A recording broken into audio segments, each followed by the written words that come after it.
ओम शांति।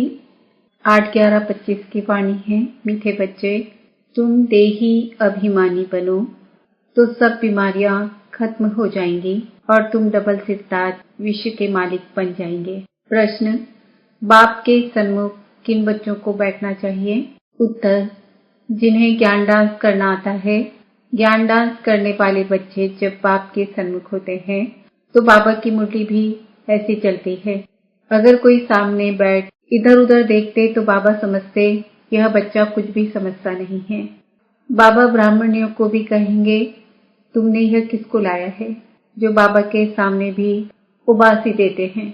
बच्चों को तो ऐसा बाप मिला है जो खुशी में डांस करनी चाहिए। गीत, दूर देश का रहने वाला आया देश पर आए। ओम शांति। मीठे मीठे बच्चों ने गीत सुना। रूहानी बच्चे समझते हैं कि रूहानी बाबा जिसको हम याद करते आए हैं, दुख हरता सुख करता, पर तुम मात पिता हम बालक तेरे, फिर से आकर हमको सुख घनेरे दो। हम दुखी हैं, यह सारी दुनिया दुखी है, क्योंकि यह है कलयुगी पुरानी दुनिया। पुरानी दुनिया अथवा पुराने घर में इतना सुख नहीं हो सकता जितना नई दुनिया नए घर में होता है। तुम बच्चे समझते हो हम विश्व के मालिक आदि सनातन देवी देवता थे। हमने ही 84 जन्म लिए हैं। बाप कहते हैं, बच्चों तुम अपने जन्मों को नहीं जानते हो कि कितने जन्म पाठ बजाया है। मनुष्य समझते हैं 84 लाख पुनर्जन्म है। एक एक पुनर्जन्म कितने वर्ष का होता है। 84 लाख के हिसाब से तो सृष्टि चक्र बहुत बड़ा हो जाए। तुम बच्चे जानते हो हम आत्माओं का बाप हमको पढ़ाने आए हैं। हम भी दूर देश के रहने वाले हैं। हम कोई यहाँ के रहने वाले नहीं हैं। यहाँ हम पाठ बजाने आए हैं। बाप को भी हम परमधाम में याद करते हैं। अभी इस पराये देश में आए हैं। शिव को बाबा कहेंगे, रावण को बाबा नहीं कहेंगे, भगवान को बाबा कहेंगे। बाप की महिमा अलग है। 5 विकारों की कोई महिमा करेंगे क्या? देह अभिमान तो बहुत बड़ी बीमारी है। हम देही अभिमानी बनेंगे तो कोई बीमारी नहीं रहेगी और हम विश्व के मालिक बन जाएंगे। यह बातें तुम्हारी बुद्धि में है। तुम जानते हो शिव बाबा हम आत्माओं को पढ़ाते हैं। जो भी और इतने सत्संग आदि है, कहाँ भी ऐसे नहीं समझेंगे कि हमको बाबा आकर राजयोग सिखलाएंगे, राजा के लिए पढ़ाएंगे। राजा बनाने वाला तो राजा ही चाहिए ना। सर्जन पढ़ाकर आप समान सर्जन बनाएंगे। अच्छा, डबल सिरताज बनाने वाला कहाँ से आएगा जो हमको डबल सिरताज बनाए? इसलिए मनुष्यों ने फिर डबल सिरताज श्री कृष्ण को रख दिया है। परंतु श्री कृष्ण कैसे पढ़ाएंगे? जरूर बाप संगम पर आए होंगे, आकर राजाई स्थापन की होगी। बाप कैसे आते हैं यह तुम्हारे सिवाय और कोई की बुद्धि में नहीं होगा। दूर देश से बाप आकर हमको पढ़ाते हैं, राजयोग सिखलाते हैं। बाप कहते हैं, मुझे कोई लाइट व रत्न जड़ित ताज है नहीं। वह कभी राजाई पाते नहीं, डबल सिरताज बनते नहीं, औरों को बनाते हैं। बाप कहते हैं, हम अगर राजा बनता तो फिर रंक भी बनना पड़ता। भारतवासी राव थे, अब रंक है। तुम भी डबल सिरताज बनते हो तो तुमको बनाने वाला भी डबल सिरताज होना चाहिए, जो फिर तुम्हारा योग भी लगे। जो जैसा होगा ऐसा आप समान बनाएगा। सन्यासी कोशिश कर सन्यासी बनाएंगे, तुम गृहस्थी वह सन्यासी, तो फिर तुम फॉलोअर्स तो ठहरे नहीं। कहते हैं फलाना शिवानंद का फॉलोअर है, परंतु वह सन्यासी माथा मुड़ाने वाले हैं। तुम तो फॉलो करते नहीं, तो तुम फिर फॉलोअर क्यों कहते हो? फॉलोअर तो वह जो झट कपड़ा उतार कफनी पहन ले। तुम तो गृहस्थ में विकारों आदि में रहते हो, फिर शिवानंद का फॉलोअर्स कैसे कहलाते हो? गुरु का तो काम है सदगति करना। गुरु ऐसे तो नहीं कहेंगे फलाने को याद करो, फिर तो खुद गुरु नहीं हुआ। मुक्ति धाम में जाने के लिए भी युक्ति चाहिए। तुम बच्चों को समझाया जाता है, तुम्हारा घर है मुक्ति धाम अथवा निराकारी दुनिया। आत्मा को कहा जाता है निराकारी सोल। शरीर है 5 तत्वों का बना हुआ। आत्माएं कहाँ से आती है? परमधाम निराकारी दुनिया से। वहाँ बहुत आत्माएं रहती है, उनको कहेंगे स्वीट साइलेंस होम। वहाँ आत्माएं दुख सुख से न्यारी रहती है। यह अच्छी रीति पक्का करना है। हम हैं स्वीट साइलेंस होम के रहने वाले। यहाँ यह नाटकशाला है। जहां हम पाठ बजाने आते हैं। इस नाटकशाला में सूर्य, चांद, स्टार्स आदि बत्तियां हैं। कोई गिनती कर न सके कि यह नाटकशाला कितने माइल्स की है। एरोप्लेन में ऊपर जाते हैं, लेकिन उसमें पेट्रोल आदि इतना नहीं डाल सकते जो जाकर फिर लौट भी आए। इतना दूर नहीं जा सकते। वह समझते हैं इतने माइल्स तक है, लौटेंगे नहीं तो गिर पड़ेंगे। समुद्र का व आकाश तत्व का अंत पा नहीं सकते। अभी बाप तुमको अपना अंत देते हैं। आत्मा इस आकाश तत्व से पार चली जाती है। कितना बड़ा रॉकेट है। तुम आत्माएं जब पवित्र बन जाएंगे तो फिर रॉकेट मिसल तुम उड़ने लग पड़ेंगे। कितना छोटा रॉकेट है। सूर्य चांद से भी उस पार मूल वतन में चले जाएंगे। सूर्य चांद का अंत पाने की बहुत कोशिश करते हैं। दूर के स्टार्स आदि कितने छोटे देखने में आते हैं, है तो बहुत बड़े। जैसे तुम पतंग उड़ाते हो तो ऊपर में कितनी छोटी छोटी दिखाई पड़ती है। बाप कहते हैं तुम्हारी आत्मा तो सबसे तीखी है। सेकंड में एक शरीर से निकल दूसरे गर्भ में जाए प्रवेश करती है। किसका कर्मों का हिसाब किताब लंदन में है तो सेकंड में लंदन जाकर जन्म लेगी। सेकंड में जीवन मुक्ति भी गाई हुई है ना। बच्चा गर्भ से निकला और मालिक बना, वारिस हो ही गया। तुम बच्चों ने भी बाप को जाना, गोया विश्व के मालिक बन गए। बेहद का बाप ही आकर तुमको विश्व का मालिक बनाते हैं। स्कूल में बैरिस्टरी पढ़ते तो बैरिस्टर बनेंगे। यहाँ तुम डबल सिरताज बनने के लिए पढ़ते हो। अगर पास होंगे तो डबल सिरताज जरूर बनेंगे। फिर भी स्वर्ग में तो जरूर आएंगे। तुम जानते हो बाप तो सदैव वहां ही रहते हैं। वो गॉडफादर कहेंगे तो भी दृष्टि जरूर ऊपर जाएगी। गॉडफादर है तो जरूर कुछ तो उनका पाठ होगा ना। अभी पाठ बजा रहे हैं। उनको बागवान भी कहते हैं। कांटों से आकर फूल बनाते हैं। तो तुम बच्चों को खुशी होनी चाहिए। बाबा आया हुआ है इस देश पर आए। दूर देश का रहने वाला आए देश पर आए। दूर देश का रहने वाला तो बाप ही है और आत्माएं भी वहां रहती है। यहाँ फिर पाठ बजाने आती है। देश पर आए यह कोई नहीं जानते हैं। मनुष्य तो भक्ति मार्ग में जो सुनते हैं वह सत सत कहते रहते हैं। तुम बच्चों को बाप कितना अच्छी रीति समझाते हैं। आत्मा इम्प्योर होने से उड़ नहीं सकती है। प्योर बनने बिकर वापस जा नहीं सकती। पतित पावन एक ही बाप को कहा जाता है। उनको आना भी है संगम पर। तुमको कितनी खुशी होनी चाहिए। बाबा हमको डबल सिरताज बना रहे हैं।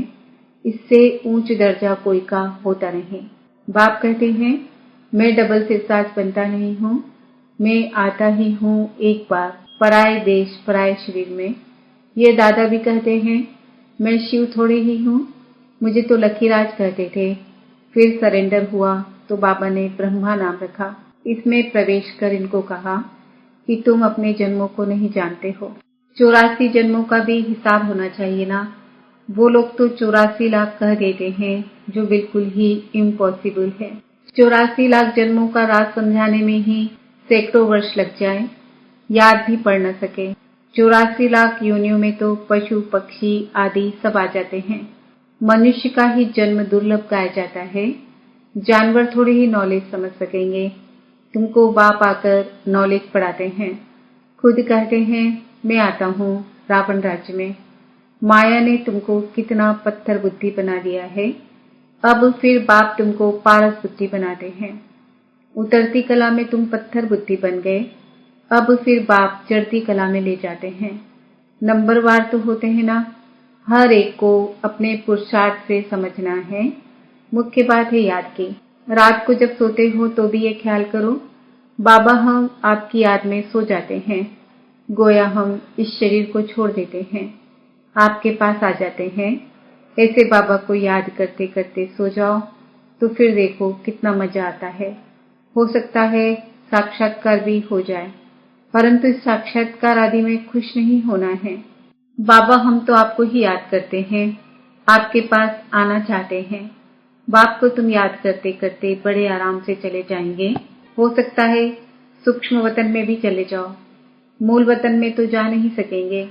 अभी वापस जाने का समय कहाँ आया है। हाँ साक्षात्कार हुआ बिंदी का। फिर छोटी छोटी आत्माओं का झाड़ दिखाई पड़ेगा।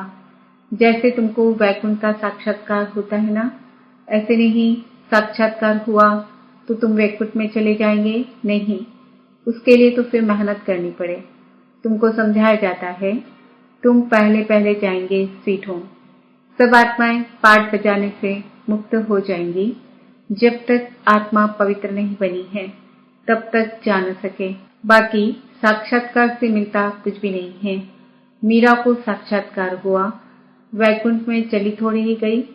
वैकुंठ तो सत्युग में ही होता है।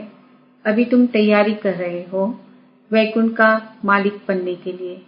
बाबा ध्यान आदि में इतना जाने नहीं देते हैं, क्योंकि तुमको तो पढ़ना है ना। बाप आकर पढ़ाते हैं, सर्व की सद्गति करते हैं। विनाश भी सामने खड़ा है। बाकी असुरों और देवताओं की लड़ाई तो है नहीं, वह आपस में लड़ते हैं तुम्हारे लिए, क्योंकि तुम्हारे लिए नई दुनिया चाहिए। बाकी तुम्हारी लड़ाई है माया के साथ।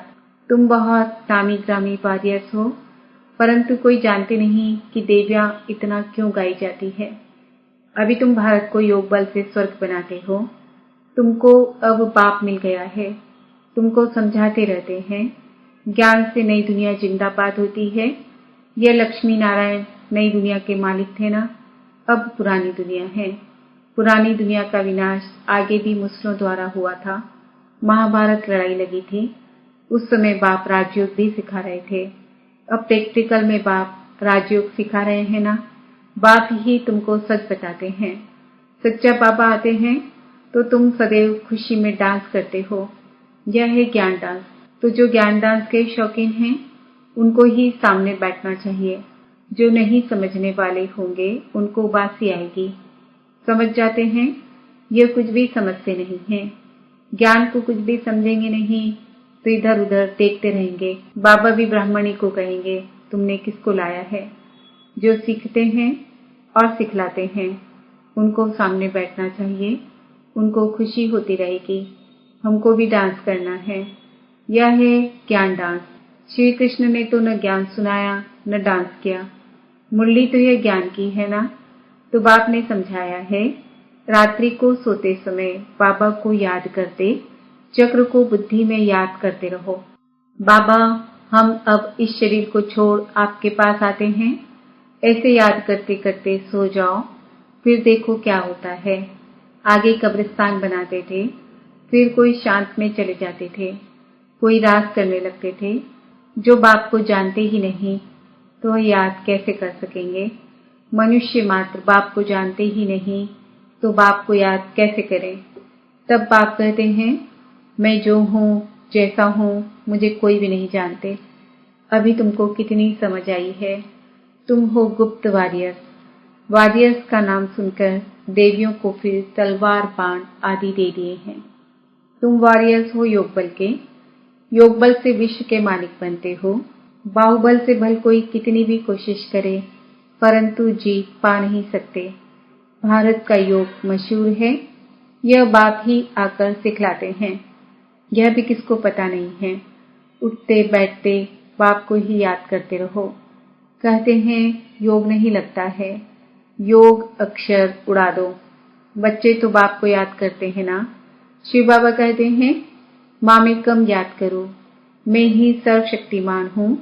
मुझे याद करने से तुम सतो प्रधान बन जाएंगे। जब सतो प्रधान बन जाएंगे तब फिर आत्माओं की बारात निकलेगी। जैसे मक्खियों की बारात होती है ना, यह है शिव बाबा की बारात। शिव बाबा के पिछाड़ी सब आत्माएं मच्छरों सदृश भागेंगी। बाकी शरीर सब खत्म हो जाएंगे। अच्छा, मीठे मीठे सिक्किल दे बच्चों प्रति माता पिता बाप दादा का याद प्यार और गुड मॉर्निंग। रूहानी बाप की रूहानी बच्चों को नमस्ते। हम रूहानी बच्चों की रूहानी माता पिता बाप दादा को याद प्यार गुड मॉर्निंग नमस्ते ओम शांति। धारणा के लिए मुख्य सार, रात को सोने से पहले बाबा से मीठी मीठी बातें करनी है। बाबा हम इस शरीर को छोड़ आपके पास आते हैं, ऐसे याद करके सोना है।